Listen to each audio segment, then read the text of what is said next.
I've won. First question that I'm going to answer on this video is the one by Samantha Mears, which says, what are some real life examples of a constructivist and a neorealist? So the quick answer, real life examples. So we've got Alexander Wendt is a constructivist, and who did we read? Mearsheimer is certainly a realist, maybe a neo-realist as well, probably. The sort of prime example of a neo-realist is his name. Ken Waltz. I've forgotten Ken Waltz's name. All right, Ken Waltz is a prime example of a neo-realist. But let me give you a bit more detail on that, right? So we've got two theorists there, Alexander Wendt and let's do Ken Waltz. They're both studying international relations, like you, and they have different approaches to their study of international relations. You remember from realism roughly what a realist is. The term neo-realist, right? It covers a specific, I suppose, subset of realists who are nevertheless realists, right? So we haven't really discussed neo-realism too much, but you've certainly you've got the sort of realist, the idea of what a realist is, what they think. You know, remember, it's about states and it's about interests of states defined by power. So states want to increase their power, and that's what they have to do in order to survive. That's realism. That's very important to neo-realists too. But here comes now Alexander Wendt, right? And he's a constructivist, and he wants to make an objection to neo-realism, right? He wants to make some different assumptions and to object to some of the neo-realist or the realist assumptions that we discussed earlier. And that's what he does with that example about the North Korean nuclear weapons and the British nuclear weapons. He says, look, okay, for a realist or a neo-realist,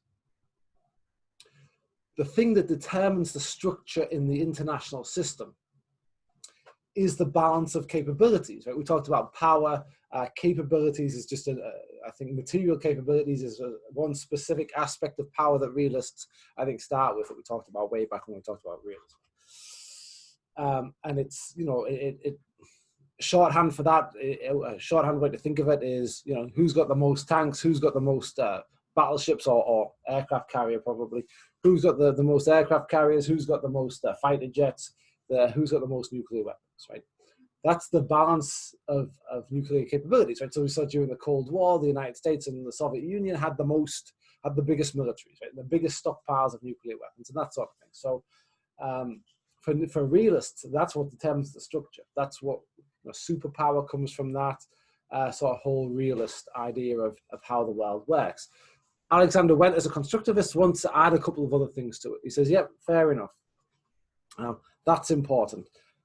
He says here, you know, neo-realists think it is made up only of a distribution of material capabilities, whereas constructivists think it is also made of social relationships, right? Social relationships as well.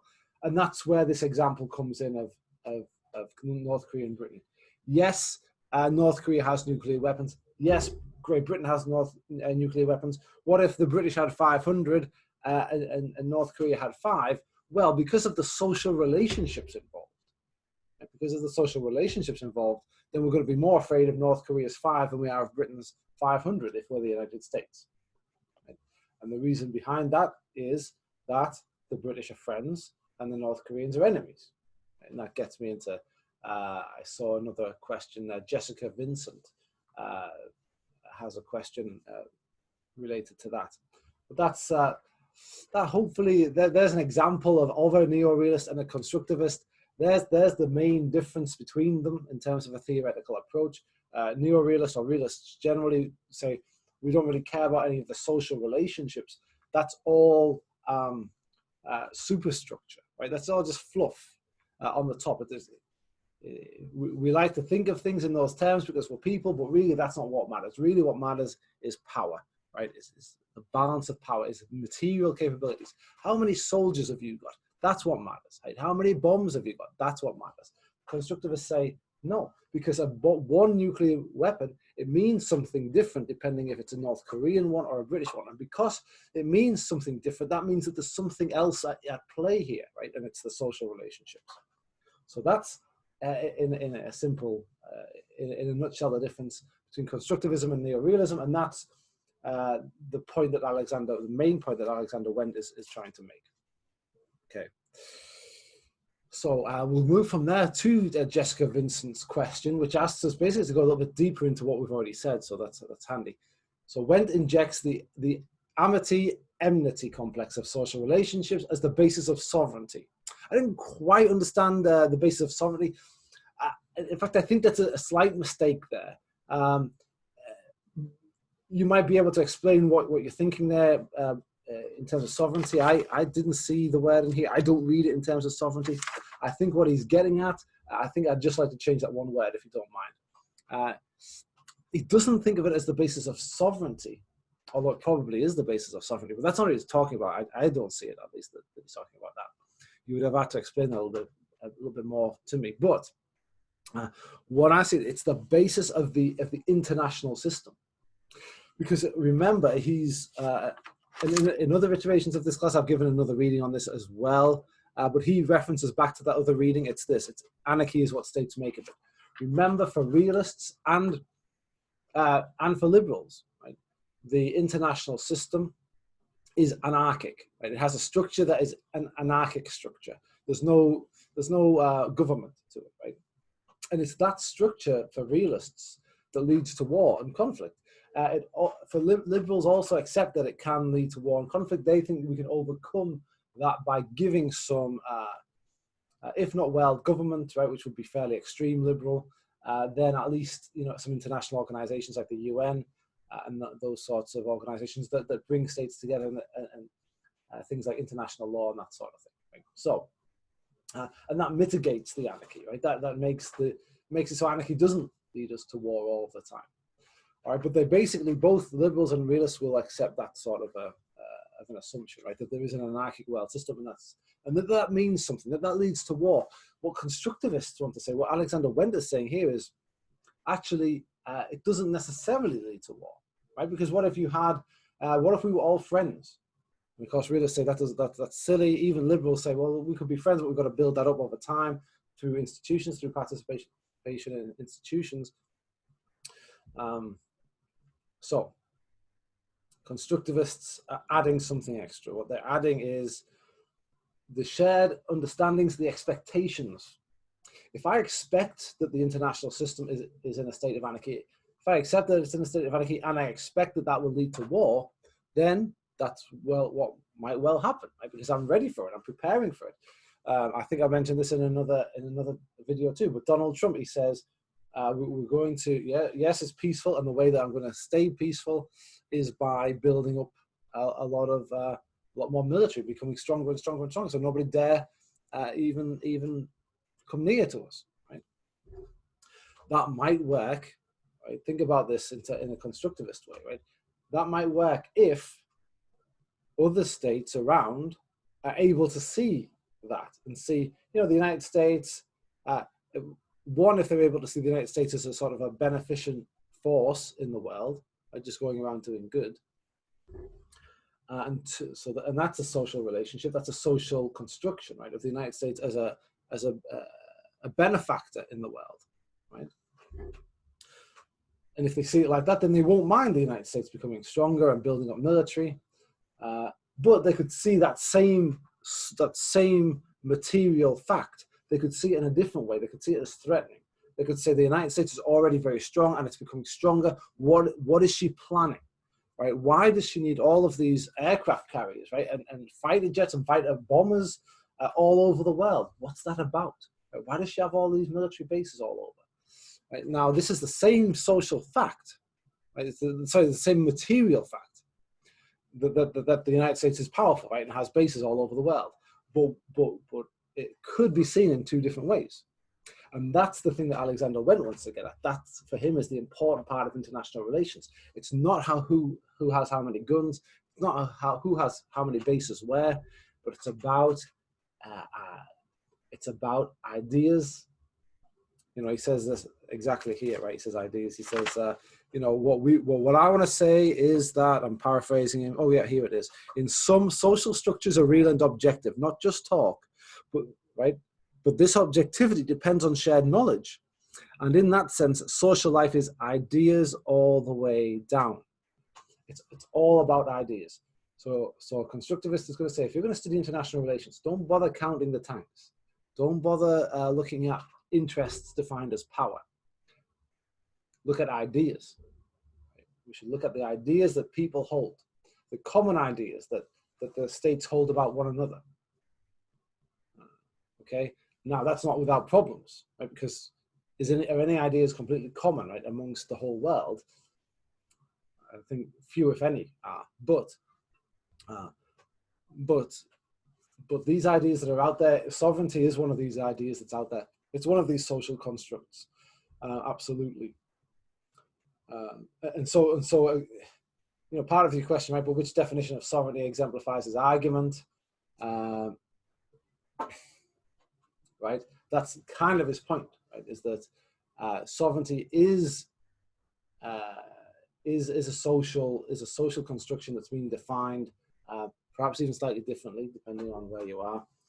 He doesn't allow a lot for difference here. At least he doesn't go into detail in our reading about, well, what about differences in how we see sovereignty, or how we understand sovereignty, or how we understand anarchy. Right? He does say that it's possible to see it in different ways. But you know, what does it lead to if you know, if Britain, and even to say Britain, right? But if let's say the British government sees an anarchic world system in one way, if the North Korean one sees it in another, and if the US one sees it in another way, right? To what extent is that a shared social structure, right? A shared knowledge, I should say, which is part of social structure. So there are some interesting and some complicated difficulties that come out of this, but it is a response to realism, and it's required that we look at ideas and look at how those ideas change the way we interact with each other, and change the way we understand the material capabilities, the material world, if you like, even. Right? That sounds a little bit fancier than really what I mean to be, right? So is he relying on the establishment of non-state institutions? And I think the answer to that is I think the answer to that is no, right? I mean, that to me sounds very liberal. But I also don't think he's doing the opposite, right? I don't think he's saying that we shouldn't have them, right? Because he's talking about practices. He says, you know, what is it that creates social structures? It's not just ideas. It's not only ideas, although ideas are obviously part of it. It's not just ideas. It's not just talk. What creates social structures, what creates expectations, are practices, right? And so, you know, how do states interact with one another, right? And so then the liberals could quickly pipe up and say, well, here, look at the United Nations. This is a structured way for states to interact with each other that sort of promotes a certain kind of practices, right? Negotiation, talking, resolving problems together instead of just on your own, right? So these practices that the UN is facilitating, you know, that's creating good social structures, right? Or sort of social structures towards peace, which is again probably a goal of liberals, right? So, so I don't think, and certainly I think, because Wendt is talking about practices, and I think institutions affect practices and they facilitate certain practices, and probably what's the opposite of facilitate? Make harder, right? The practices, certain other practices, right? Then they probably have a role to play. But that's not to the foreground of constructivism. It's to the foreground of liberalism, but constructivism, it's about ideas, it's about shared knowledge, it's about shared ideas. And how do those shared ideas change the way we interact with one another? Is he relying, through the enmity complex to guide peaceful change? I don't know if he is, you know, I don't know that last part. I'm not sure, to be honest with you, right? Through the enmity complex to guide peaceful change. I don't know if that's his goal, to be honest with you. Maybe if I knew more about Alexander Wendt, I would know this. I suppose most researchers, most scholars of international relations probably do favor peace over war, right? But that's, I think, a different thing than trying to guide peaceful change, right? Trying sort of as a top goal to achieve peace. I think his top goal is to interact with neorealists, is to challenge neorealists, to challenge their theory, to challenge their approach to the study of international relations, and to say, look, although, I don't know, there we go, towards the end. You know, he says, look, this is a disturbing attitude of realpolitik, right, realism. Causes, if realpolitik causes the very conditions to which it is a response. To the extent that realism counsels realpolitik, therefore it's part of the problem. So maybe he is there, right, trying to say, look, we want to avoid war, and realism thinking about it all in terms of zero-sum games, in terms of who's got the most weapons, and that everybody's a possible enemy. That's another realist trait, right? Every other state is a potential enemy. We're already in a state of war, right? Remember the clouds. And if we believe that, and if we take that to be the case, then it becomes sort of a self-fulfilling prophecy. Right? It makes the world into the place that we think it is. Of course, the realists would say, well, no, that's just reality, right? It's not that we're making it into that. It was already that. We found it like that. And we're just telling you. And it's better to act, to act with knowledge of the way things really are, rather than pretend that there's something different. Right? But the constructivists are going to come back, well, and then the realists are going to charge this. They're going to say, and what do you think? You can just change it by talking, right? You can just change it. You think that we're responsible for it, that our writing about the world as it really is makes it the way that we say it is, that it wasn't already like that before we started talking. So you think you could talk a different narrative and change it into something different? And the constructivists come back with, Alexander Wendt says this under responsibility. He says, to say that structures are socially constructed is no guarantee that they can be changed. Sometimes social structures so constrain action that transformative strategies are impossible. Right? So it is, he does have something to say about transformative strategies there, Jessica. So,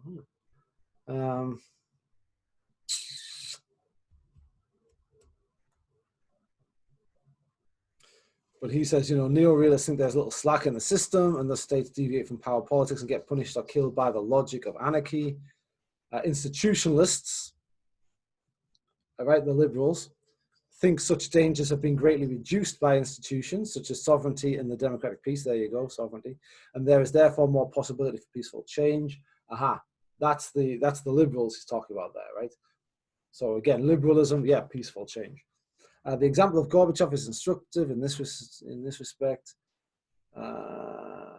Courage. Gorbachev had the courage to see how the Soviets' own practices sustained the Cold War. So it's not just talk, it's not just ideas, it's practices.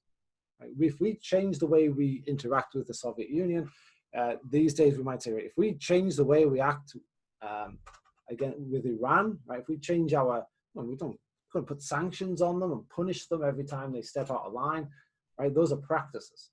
We could change that, right? We could use different practices. And as the United States and Iran started to interact with one another in a different way, it would create a different reality, right? We're not trapped into the realists.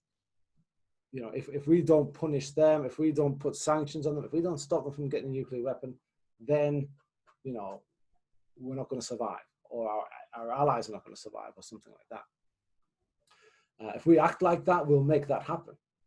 If we act on that basis, but if we act on a different basis, then we can have different results. And that's, I think, all that the constructivists want to say. That we can change the way we interact with one another. That will change what the realists claim is a fixed reality. But we can change the reality by changing the way we interact. Right? And Gorbachev did it. We could do it. So I think I'll stop there.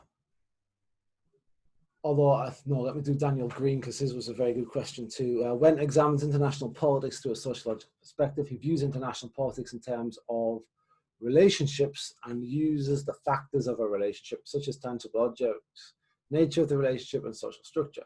He goes on to state that security dilemmas are not acts of God. They are effects of practice, right? That's just what I was talking about, actually, that thing there. The security dilemma, right? Remember what the security dilemma is. If a state buys more weapons, the state next door thinks, oh, they buy more weapons to defend themselves. The state next door thinks, oh, these guys are a threat, right? And so then they buy more weapons, and so the first state feels more threatened and buys even more weapons, and it's a cycle, right? It's a security dilemma. All we want to do is be safe, but we're threatening. But in our attempts to be safe, we're threatening everybody else. But they're not acts of God. That's not given. When it says that, states don't have to react like that. They don't have to think that, right?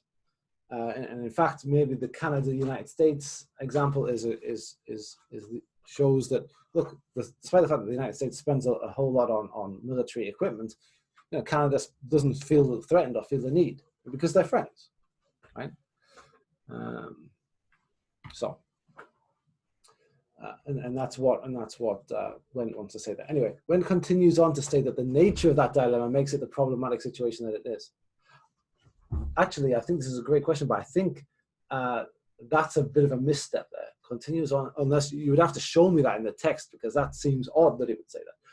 That to state the nature of that dilemma makes it the problematic situation that it is. It's not the nature of the dilemma. Actually, there's nothing really about the nature of the dilemma. It's the way we it's the way we act. It's the assumptions we make about the dilemma. There's nothing inherent in the dilemma itself. The security dilemma,